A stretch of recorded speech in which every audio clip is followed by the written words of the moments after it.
All right. What's going on? Oh, there we go. That's what happens when you try to end an intro early. It keeps on playing. But yes, that was 5.5 epic minutes out of the 6.5 epic minute AI animation and AI music as well. Intro, it's one of Andreas Certis's pieces, but that is the beauty of AI art and the programming of it. When used for good purposes, not the bad, deceitful, right? It's saves us time and gives us epic artwork and stuff like that. So yeah, this was just a short one today with Rex, as sadly he got interrupted. His one of his sons misbehaved at school. He had to go pick him up from school, getting booted out for the day or something. Not entirely sure what happened, but anywho, point being, sure, the kid's a good kid. I don't think it was a fight. They get kicked out for anything. He's probably said no to some sort of propaganda the teacher was saying and got kicked out for that. That's my guess. Anyways, I'm rumbling on. I sent Rex the link for this live stream. He might join in the replay, but if he doesn't, either way, here is what we just recorded an hour ago over on leakproject.com. And I've got about 20 interviews on leakproject.com, but there's over 4,500 of Rex's original, unedited, all of his podcasts, interviews he's ever done. I'm a member there, paid member. I encourage everybody to go over, and if you can afford to be part of his monthly subscriptions, I'm sure he would appreciate it. But that said, you can always watch for free on Leak Project live stream as they're happening. And yeah, ask him for a trial, and he usually gives a free trial as well. But here we go. Here's Rex and me, leakproject.com. Record right now. You know how the sound is. And I'm going to turn the video. Ladies and gentlemen, I'm Rex Bear. How the heck are you? Reporting to you live down by the river in a garage. It's amazing. And we have BurnEye, the mad scientist. He's a really nice guy. And I don't know if you've seen some of his experiments lately, but he's all over YouTube and all over the social media landscapes. What's going on, man? What are we going to talk about today? So this is what I've got. You said, Rex, we need to talk about pyramids, alchemy, quantum UFOs, and more. And exactly. There's just so much. There's the UFO or UAP briefings that just happened at the the Congress there, the Senate. My friends Jeremy Reese, the alien scientist, and Mark Sokol with Falcon Space, they were actually there. Two of pretty much the only two American reporters boots on the ground. While they were there recording, they showed that there was one Japanese news media team and then nothing from America other than them. And they made that picture, and it's not even all of the 20 seats, only 20 people were allowed in, and 4 of the seats were empty. There was literally nobody there. So it was pretty interesting. I did a interview with Mark last night with also Tim Ventura, who does APEC, Anti-Gravity Engineering Propulsion Conference. And we're relaunching APEC this summer. And we'll also had Brenton Blake from Third Phase of the Moon on last night. Pretty good. Going to start doing some stuff with them. Also, since last time I saw you, I've done a couple interviews with Dutch Since. If you know who Dutch Since is, the earthquake forecasting, they always try to give him a lot of heat, claim he's either a magician or some sort of fraud, yet for 12 years straight, he's been predicting the earthquake cycle a week in advance every single week. It's just crazy if you've been following him. Countless people claim that he's responsible for saving their life by letting them know there was going to be an earthquake at their location ahead of time, just through his model. It's been pretty epic. Did a 5-hour interview with them. We had Eric Hecker on for the last hour and a half. That was a great technical conversation. All sorts of stuff. Nice. Nice.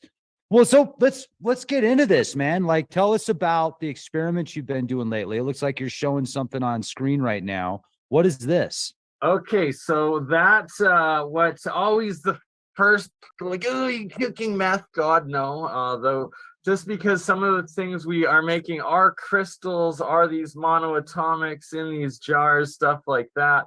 In the stream last night that we did, Jeremiah Pop of Exotic Propulsion and his amazing girlfriend Liminal gave demonstrations of these giant Rochelle salt crystals that they've grown and that they've been growing.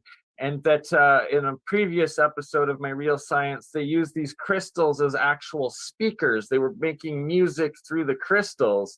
And we were joking with the next thing we're going to do is create this like little music symphony of like the plasma flame speaker, the crystal speaker, and like the Tesla coil speakers, and do a little electrical symphony out of that. But we got onto these Rochelle salt crystals from working with the Hutchinsons and their crystal battery cell. Now we've been taking it to the next level from the salt grains, using just a little grain of salt as the seed crystal. You put the seed crystal into the solution, then it triggers the growth.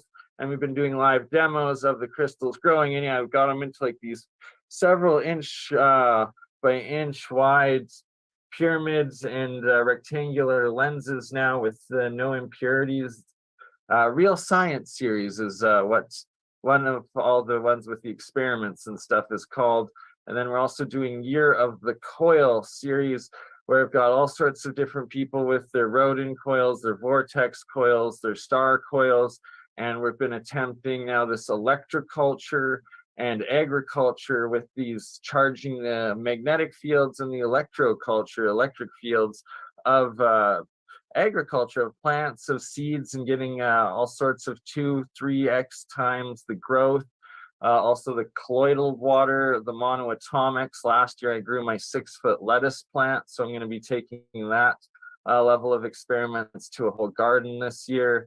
And we're also growing controls as well. But we've got a whole community now in this Real Science series that we're doing Real Science. And it's about everybody being the change you want to see. And if you haven't heard of electroculture, it's really been blowing up and trending a lot lately. And I've also got about 6 recent episodes on it too. And it's shout out to Matt with Cultivate Elevate channel. We've been doing a few interviews together, and then Cameron and Philip.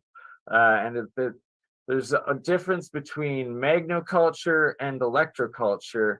And both are actually real, and there's all sorts of different YouTube videos of people doing it themselves out there.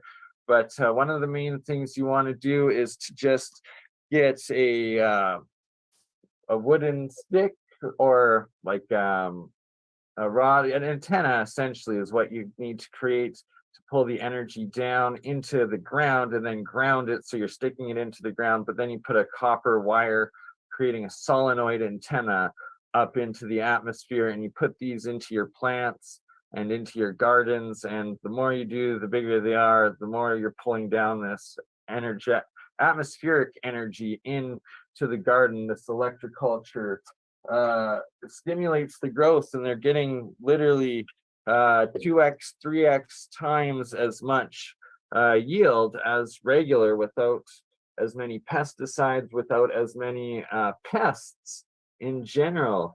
A lot of these results, I've got literally 10 hours of interviews of people doing these electrocultures, as well as our own experiments, setting them forward and documenting our initial results. But electroculture, this is a book that's showing the 1929 US and 1930 US tests, government tests on electroculture, and that it's been around for a while, and that they went into it and they started just putting AC current directly into the ground, which then burnt, and then at high voltages as well. So they just fried the crops and killed them all, and they got worse result. So they determined it was bunk and just suppressed it, and like haven't made it public or tests ever since, where it's you actually need, like, I guess the Schumann resonance or whatever that energy is that you're pulling out and then putting back into the plants and the biolife and whatnot. Also, I'm gonna walk up here and change the camera angle a bit closer to these jars, but I've got them plugged into 5 volts into the wall AC, just a micro USB charger with the head cut off and then separated into positive, negative. Your positive becomes your anode, your negative becomes your cathode. When you put these different copper solenoids on as your cathodes, it creates a whole bunch more reactions, an electromagnetic field for the atomic hydrogen in this electrolysis reaction to form. So you'll see the bubbles coming up and whatnot when I show it here. And the point being that I'm creating a whole bunch of atomic hydrogen and oxygen, releasing it into the same room that I'm in. I got a window open, of course, so it's not going to completely build up or anything like that. But before we went live, it's April 21st, you know, the 420 hangover. I smoked a little weed before recording this, and well, I didn't blow up, and I didn't blow up the whole neighborhood. And that's one of the reasons they currently hold back hydrogen technology, is they try to claim, oh, if you make your own hydrogen, you're going to blow up the neighborhood, where that's just a complete fallacy, especially when you're just making it out of water in small amounts. Like, you can hold a lighter up to the bubbles coming up off the water will go poof, poof, poof, poof as they come up, right? And they'll burn. But unless you're keeping it in high condensed pressurized, and that's the whole thing. The hydrogen economy that they want to build and sell us is inefficient, because you have to first create the hydrogen, the energy that it takes to create it, then to move it, then to store it, under pressure, and then to safely convert it back into usable stuff in, like, wherever you're going to combust it and generate your electricity or your motion drive and whatnot. And it's just ridiculous, where like Stanley Myers was murdered from, because he showed this over efficient manner of over unity of a small amount of electricity going into a large surface area, creating a whole bunch of charged atomic hydrogen, along with that oxygen from the electrolysis of the electrolyzed water, right before putting the gas. Paused it. Shout out to New West Reset, Frankie Fingers. Make sure you go subscribe to his Mudflood Old World video channel, New West Reset. My fellow Calgarian Tartarian, yeah, it's freaking freezing, and it's April 21st. This is no April Fool's joke. Back to me talking with Rex. Straight into the injector, so that you're literally using salt water or electrolyzed water as your liquid fuel tank, and converting it into this gas or mist or plasmoid right before combusting into the engine.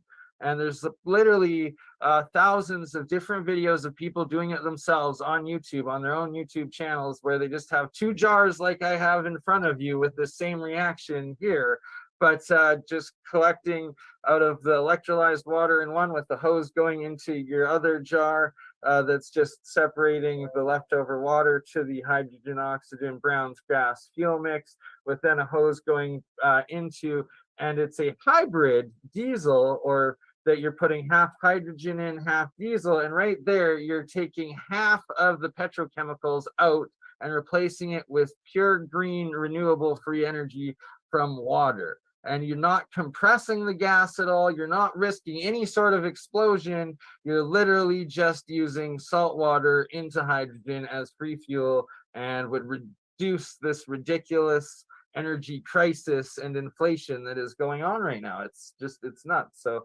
I encourage everybody to look into it, but do not blow yourselves up. But more importantly, don't electrocute yourselves, because you're going to need a high current if you want to produce a whole bunch, enough hydrogen to actually blow up on spot. And the thing is you're probably going to electrocute yourself before you would ever create enough to blow up on spot, is the joke, I guess. But so nice.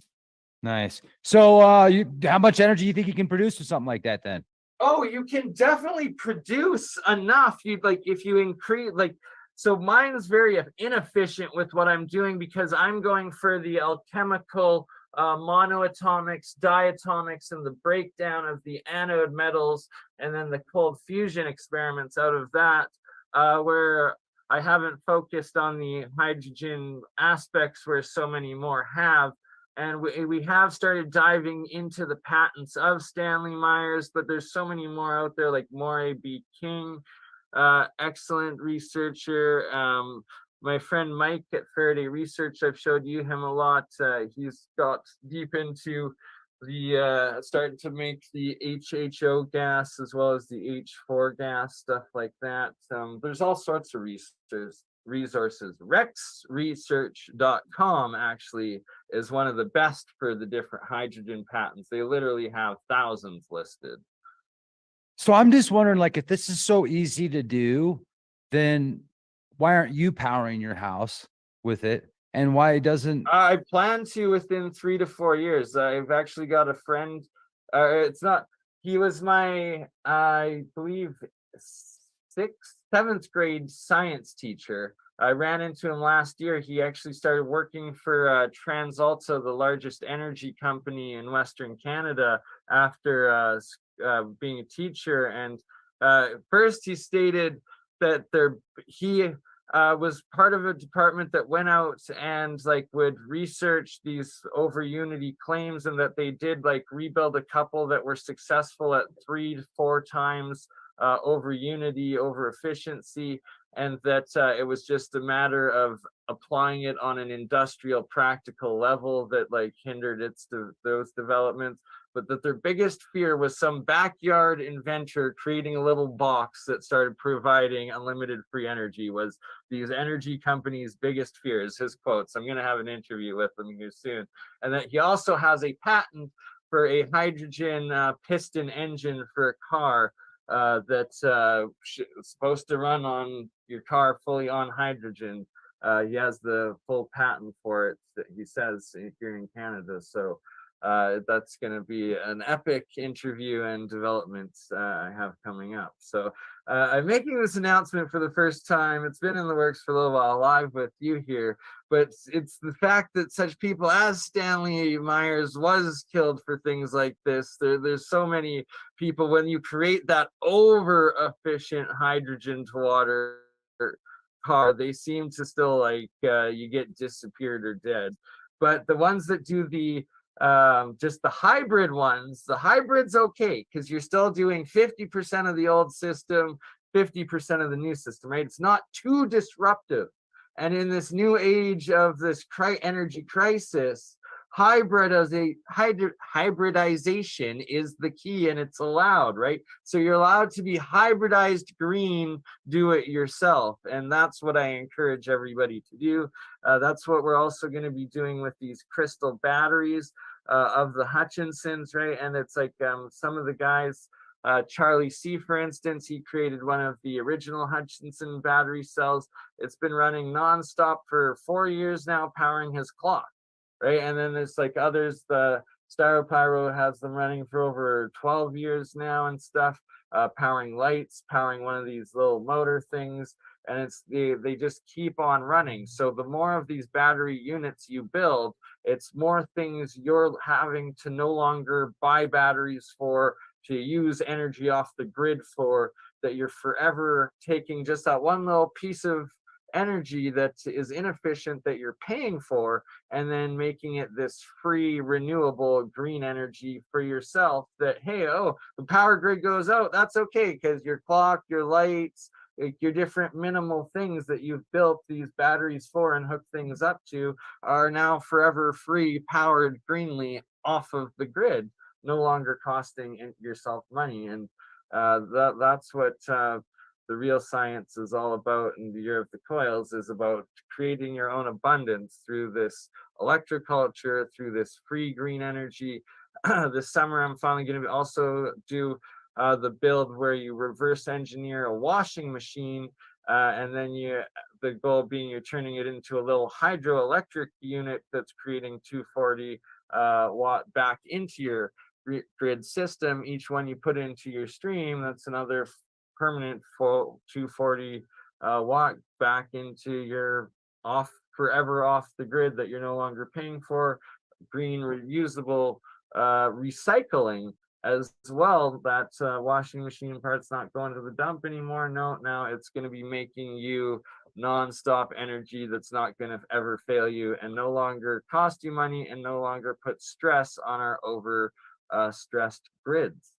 And it's these simple solutions, and that I myself am not trying to like take claim for a lot of these different inventions. No, it's all out there. Everybody's doing it. So you just have to be a self-initiate to do it yourself and check out all the different videos and methods out there, testing it and trying it yourselves. I did say also pyramids, didn't I? So should we go over some of that? Pyramid power, let's do it. Absolutely. And so, shout out to also great interviews with Joseph P. Farrell recently, as well as like last month, Nick Cook as well there. And whenever you have David Soretta on, awesome guys. And I'm plugging all of them because I also have upcoming interviews with them. And just a lot of epic parallel work that we are doing. And that if you know Walter Bosley, the former FBI special agent investigating on UFO, UAP, him and Joseph Farrell have been doing a series lately. So when I did my last episode, or my first episode with Walter Bosley and alien scientists together, and also Zertis. I don't know if you know Andreas Zertis. I'll have to introduce you to him. Very interesting character. No, but you should introduce me to the FBI guy too. 100%, 100%. So Walter Bosley and Joseph Farrell have been doing a series, and then when we went live, I showed Walter Bosley how to go live on his channels, restreaming from my channel at the same time. So then in his YouTube live chat, Joseph Farrell, he's a Death Star, appeared and started talking to Joseph Farrell in the live. And then I'm like giving them this example of the BurnEye, no, it was the Soviet space shuttle or whatever, and that the canceled program, they're still like rotting away in Kazakhstan somewhere or something. But I told them that it flew once and that it did its first maiden flight. It was unmanned and it did a full orbit of the Earth and then landed. And I pointed out that, hey, like this was Soviet remote control shuttle technology. Like they did it remotely before the Americans, and then why did they cancel it? Because it was still a few years before the collapse of the Soviet Union. And they're like, no, it never flew. Both Walter, who specialized in American counterintelligence, and like the ridiculously researched Dr. Joseph Farrell were like, that never happened. And then I pulled it up and showed them on Wikipedia and like showed them like the documentation. It did actually happen one time before they canceled it, and it is true that the Soviets flew their shuttle. So because of that, I engaged him, and he agreed to come on to the next episode with us, which I look forward to because Dr. Farrell is an absolute legend. His Alchemy of Free Energy series that he did with Al at Forum Borealis. Excellent stuff. 3-part series on just the over unity physics and explaining both ancient alchemy into modern electrical engineering, stuff like that. So it's going to be great time. And yeah, I'll introduce you to Walter Bosley too. He's currently up in Montana looking at doing some investigations at some of the paranormal sites up there or something. And I'm trying to get him to check out the Montana megaliths. Have you heard of the Montana megaliths? I have. I've seen some of them. Yeah. Right, they're just like the Siberian ones. They're on a way larger scale and like oldest sort of like timetable. And the more I look into it, the more research I see and do, I'm starting to like believe and suspect that like the Hopi style of like prophecy of creation myth of like the different ages of sun and man and whatnot coming down, and that there would have been like Titans first, then giants, then like Lemurians, then Atlanteans, and then us sort of thing, and like the Noahs, whatever in between, or Sumerians. But like, you know, we're millions of years old sort of thing, and there's been a few catastrophe resets. And that like the pyramid builders society would have at least been this Atlantean time before the time of the Younger Dryas, that catastrophe. And then it seems that like we got to introduce you and get you with Terry Carter, who is down kind of located by you in the Four Corners area, but he's been a treasure like hunter and YouTuber for a good decade, and they've found a lot of different giants. He's researched like the Burroughs Cave nose, documented all the Illinois artifacts, all these different tablets with Sumerian writings, with Proto-Egyptian, Proto-Sanskrit, all of these different languages that would have been after the fall of like the Younger Dryas event, and then before like the Babylonian, Sumerian, Roman, Greek timeline sort of things, right? And that there was this travel back and forth trade between the lands always, and that it's been covered up. And you've gone into great work with Scott Walter and stuff like that, proving it. And that Terry Carter shows a lot of the Spanish treasures, but the Spanish taking these former like golden tablet times, so most likely either from the time of Atlantis or after when it collapsed, the survivors sort of thing, and the descent into anarchy.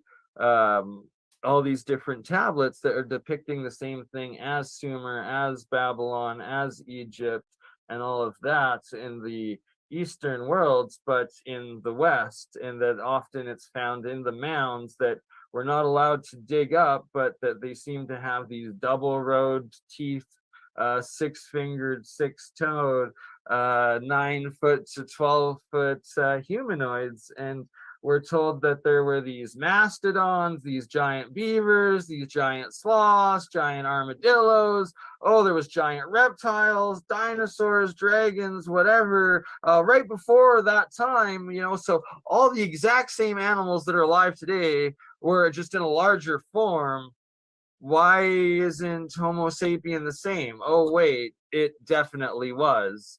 And that the time of the megafauna, that last cycle, that last age of the sun or whatever, whatever happened, the Bible says there was giants in those days, then there was the floods to kill them off, and now there's just like the normal sized people. I don't know, right? But it seems more and more to have evidence of that. And yeah. Right on, man. I like your passion. Well, so you were going to say something about pyramids, and then we started talking about giant stuff. Yeah, well, they're kind of both related. Are we showing? What am I showing right now? What is this? That is a step pyramid with brass. Okay, it is the step pyramid. Good. All right, so for instance, this right here is part of a cathedral in Turkey, and it's in this area of Turkey where they have these epic brick cathedrals, and they're dated to be at least 1,000 years ago that they were last inhabited and destroyed. So it's like you see the archaeology, the building, the how sturdy it is, and it's some sort of epic catastrophe or war or something destroyed it 1,000 years ago, and then it's been able to stay in place ever since. And then they try to also claim in the mainstream narrative that there wasn't these sort of building materials 1,000 years ago to give you this sort of quality in the Western or Midwestern world. Like at that particular time. And it's like, no, they were already fully developed with, they had to have mathematics, they had to have advanced engineering and building and infrastructure and industry at such a long time period ago. And that there seems to be these many, many catastrophe resets around the world, this being in India or China, and you see something that was built what looks like on a level of giants, bigger, too big for us to do, and at least on our technological scale. And the pyramids are what gives this level of technology away. This one right here, Chichen Itza, it's in the oh my goodness, I've been there personally. I was lucky enough to be there. Wow, almost 2 decades ago. Oh, Jesus, I am getting old. It was wow, 19 years ago I visited it there. When I was 18, I went here. It was one of the last years you were able to actually walk up on the pyramid, and then they closed it. So I actually got to experience walking up to the top of this. It's actually a really steep incline and a heck of a workout. And then they haven't let anybody do it in a couple of decades. But point being, I was also there. I really lucked out, and this is what stuck with me.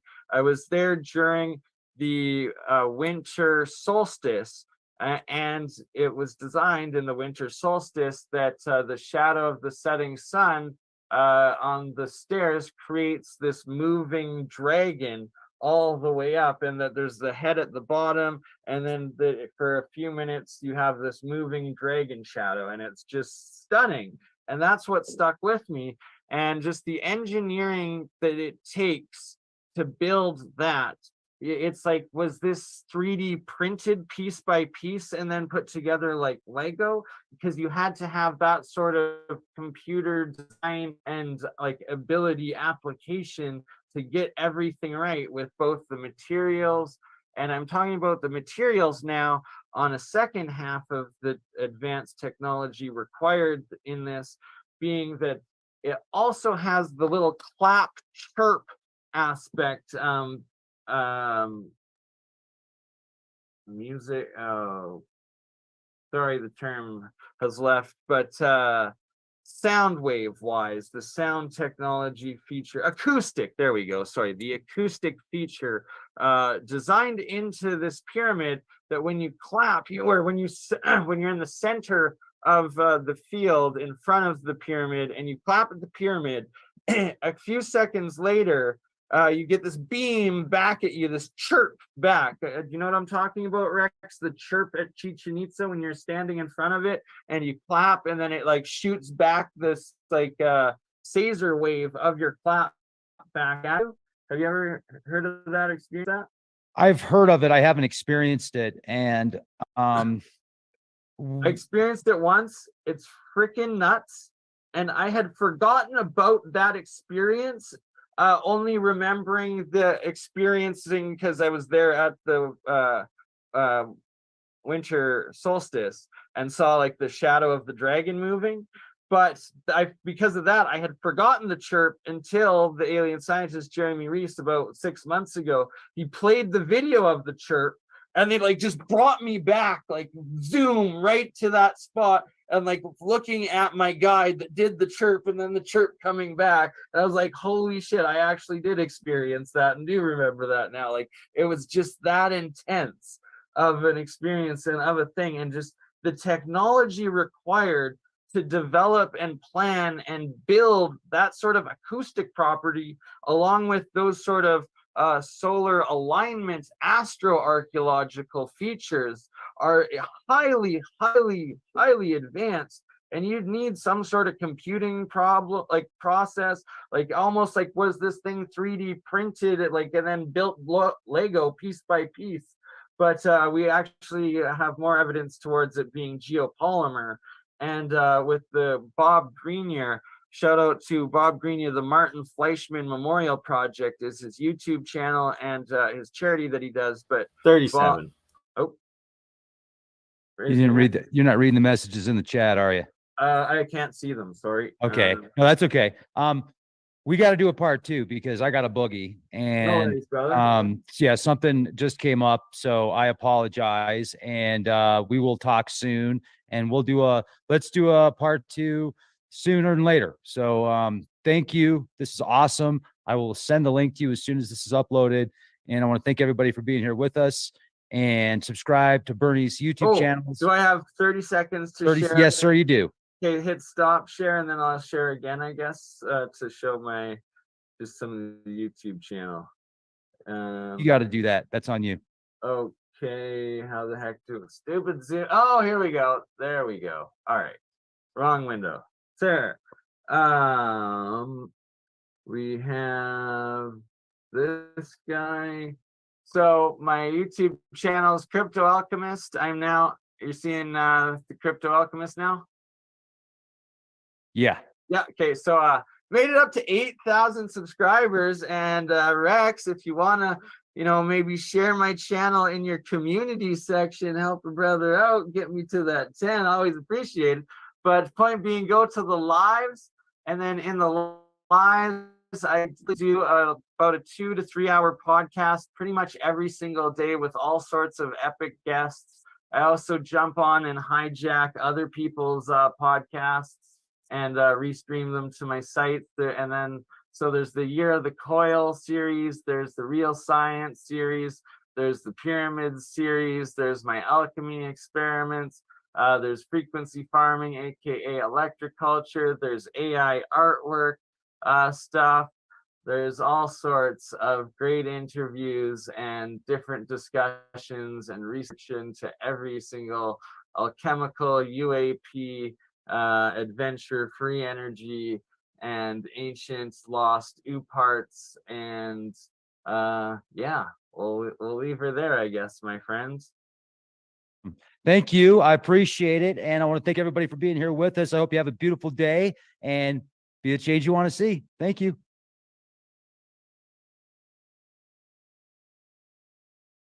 All right, so that was that. It was a bit of a short one, but you can see all 20 of my interviews with Rex on his website at leakproject.com. Sorry. And yes, I am 37 years old, almost 38 this year. I know I look a bit young. I believe it has to do with drinking that colloidal monoatomic gold, silver water. You never know. But hey, it hasn't killed me, and people say I look younger, not older, and I'm definitely not turning blue. And I even have blue UV black light on the background. That's why everything's always blue and purple. And so I'm actually putting extra blue and purple on me, and I'm still not looking blue. So yeah, that's what that is. Hey, what up, Gerald? WPG Enlightened for Truth 2 gave you a shout out with Rex earlier, I do believe, and the electroculture coil work we're doing. And that Gerald email me, let me know, or even in the live chat here, if you're down for the live stream tonight, the real science, agriculture, and development that we're doing with that. If you're wanting to do that, Gerald, just let me know and I'll make it up. And that would be Real Science episode 27 already, or 26, sorry, 26. And it just keeps on growing. Let's see what else. Since that ended, and since Rex has not joined in live again, I sent him the link, but he's busy as heck, I understand. And he's even got kids, and even more so than I ever could imagine at this point in my life. So I'm not going to curse or claim I love you, Rex. We'll see you the next time when we see you. And if you didn't see last night, the interview with Third Phase of the Moon came on my channel. Brent and Blake Cousins. We're going to be doing more work with Third Phase of the Moon going forward with alien scientist Jeremy Reese and Tim Ventura, also on the show last night with Tim Ventura interviews. And Alternative Engineering Propulsion Conference, APEC, relaunching this summer. So looking forward to that. I'm going to be doing my cold fusion presentations in there and running the LENR, low energy nuclear reaction segment of the APEC conferences each month. And I floated the idea by them all, and it looks like we're probably going to be doing and kicking off before APEC resumes with new conferences, but a 24-hour weekend best of the last 2 years of APEC conferences. So we'll be playing all of the, well, not nearly all of the old ones. There's literally thousands of hours as each episode. Well, not who knows how many hours, but each episode's like 8 hours. So either 3 to 4 episodes worth, making up that 24-hour fundraising relaunching of APEC stream that will be live on Alien Scientist channel, Crypto Alchemist, BurnEye, on APEC, on Tim Ventura, as well as possibly also going to be getting picked up by Third Phase and Leak Project here down the road as we go along, and also probably back up on Autodidactic. And yeah, just the great awesomenesses of StreamYard and how good it is to use, and everybody gets to restream to their own channels and giving everybody their own content. It's a great thing. Sharing is caring, and we are currently live on Facebook. We're live on Twitter. We are live on Twitch. We are live on Rumble. Shout out to the Rumble crowd. And if you are over on Rumble and watching this, I love you all. Thank you for being over on Rumble. I get almost, if not more, views on Rumble sometimes than I do on my 2 YouTube channels. It's quite crazy. So if you have yet to go over to Rumble, please subscribe and give a like on Rumble, and boom, there comes the link in all the live chats. Please do go over to the Rumble. We're live on Rumble right now, and it is appreciated. I need a Discord. Right now, I just recommend everybody going over to the Zertis Discord because they're so advanced with it over there, and it's a great community. But I do need to figure out how to use my Discord and get the Discord server running and all of that. As well as I need to get more into my Telegram as well. Oh, you deleted your Rumble account? Well, that's whatever, right? If they pissed you off, they pissed you off. I'm not saying they're the best, and glad to have you on YouTube. And YouTube is my greatest success and what is connecting the vast majority of us right now. So I love all of you fellow YouTubers out there the most. And thank you, YouTube, for letting me monetize both my channels and start producing income and, you know, making the most out of this, bringing you guys and girls and everybody in between my adventures. We're going to be doing the boots on the ground all the way in less than 1 month's time. The countdown is on. I'm going to be announcing the official dates this next week here of the upcoming Medicine Hat Badlands Guardians, going as this guy right here, this location right here. And you can either visit it on Google or come with us camping and exploring here in the second or third weekend of May in these valleys, the Medicine Hat Badlands, and to fly my drone up and get some images of these Medicine Hat Badland Guardians. I also have to reach out. Hope you're doing well, and shout out to you, sister Jill W.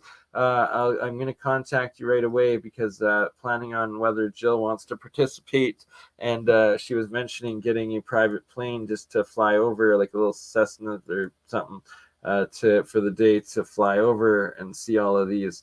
And if that's happening, then obviously it will be planned around the date with Jill. If not, then we'll be doing either the second or third weekend of May here coming up to check out all of these epic places around in Medicine Hat, right? The Badlands of Alberta, these crazy megalithic sites, and figuring out what the geoglyphs are, the earthenworks that map out and plot geoglyphology. and what geoglyphology is, getting more into the series of Arthur Fairham, the author and scientist and rediscoverer of geoglyphology, and the ancient astrological map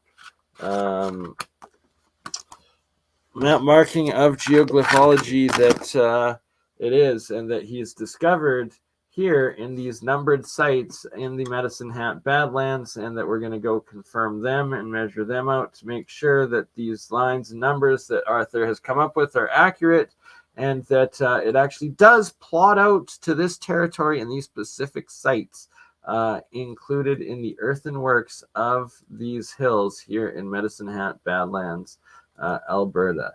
So that is when you donate right now, that is what you are donating to, right? So all the funds right now going into this will be used specifically for us making it here to check this place out. And, you know, these are different pictures of different times of the year from above showing, you know, this is not pareidolia. This is literally, it doesn't matter what angle, what time of the day, where the shadows are at. You can see these images clear as day, these faces, these mega terraformed structures, and they plot out apparently to different specific locations all over our world and realm. And keeping in theme with Rex Bear Leak Project down in the good old Grand Canyon Pyramid Complex, we will be going and doing a full episode again on this place right here. This one being Isis Temple. You can see it with the cave covered up there, or starting to be bricked up and covered up. And that these topographical maps showing that each of these pyramid sites perfectly aligned to the peak of, or these peaks perfectly aligned to each star in the entire Orion constellation. All the sky stars are plotted out perfectly alignment to each of the peaks within the Grand Canyon Pyramid Complex. All right, not pareidolia, people. This is covered up hidden hidden civilization and leftover ruins that we're not allowed to know about. And in this same valley of Grand Canyon pyramids are most likely Solomon's Mine and definitely Solomon's Temple, which is labeled right in there close by Isis Temple itself, closer to the Jupiter and Apollo temples and the Ottoman Amphitheater. That are all located within the Grand Canyon Pyramid Complex megacity. All right, and that's Chichen Itza. I've been here. It's epic. You experience that clap. It shoots back at you. It's freaking cool as all heck. All right, 27 missed comments. What am I doing here? We're gonna leave it. Promote some real science going on tonight with Gerald. I don't know, maybe yes, probably yes. Gerald probably answered me in the live chat, and I haven't looked yet because I've been messing around with all this. Oh, all right. Stop share. We got Cat Oz. The cat is always watching. And shout out to Paranoid American making last night's episode great again, because that's what Paranoid American does. Thomas is epic with these AI art forms and generation. Hey, Bernie, I am bringing my drone. Oh, when you come? Frick, yeah, you are. You're coming in 3 weeks? Yeah, brother. We will both be droning the Medicine Hat Badlands Guardians if that is the case. Shout out to Gerald if you are coming to our meetup and exploration there. Got to get a good drone. Yes, you do. And I got a DJI Mini 2 from all of you donations. Thank you, everyone that's contributed. And I will also be hooking up my new Galaxy 20 that was also purchased thanks to all of your donations. So I'll be getting better live footage, and drone footage. And the reason I haven't taken the drone out yet is I didn't want to risk breaking it before at least, attempting it at the Medicine Hat Badlands. So if it goes good, there'll be lots more drone footages. The second place we'll be going is the Drumheller, Alberta Badlands, famous for the Royal Tyrrell Museum full of dinosaur bones. But regardless, those Badlands, they're filled with all sorts of crazy stuff. Personally, have experienced what was either a Thunderbird or dragon or freaking Petrodactyl, Pterodactyl, whatever the heck it was, fly over me in Drumheller at 3:30 in the morning when I was outside smoking at my friend's place right over the city. See, every single time I remember it, I was freaking prey, and the hair on your back goes up like it's. It was hunting me. It was fucked. Pardon my language, but also there in everybody's backyards are these pyramids and mounds that are definitely man-made or intelli-made structures. And yeah, I was not on drugs when I experienced that dragon, Petrodactyl, Thunderbird, whatever the heck it was, fly over hunting. And I got it with a laser. It was blocking out the moon, all sorts of things. I'm not going to go into it right now. But we will be doing Drumheller exploration meetup probably in June, 1 month after the May Medicine Hat Badlands Guardians meetup, which is of course going to investigate this guy. There's another one of them, and this guy, and then these guys, which I believe are like the Moai Easter Island heads, the long noses, big heads, all that stuff. And this Aztec Mayan feathered headdress guy, or the Olmec guy here, or what looks like on the right side or left side, this Viking dude or troll dude. They're everywhere. And like those would have had to have been from, like, I'm guessing the time before the Younger Dryas catastrophe, aka would have been at least 12,000 years of erosion, and they still look good. No, his name is actually Trust in Judo. Nothing anti-Semitic, just Trust in Judo is his actual name. I love you all. We're almost at 1 hour's time, so it's time to go. I should be doing the live science or real science live tonight. So we will be back then, and that is when I will see you next. Love you and have a good day.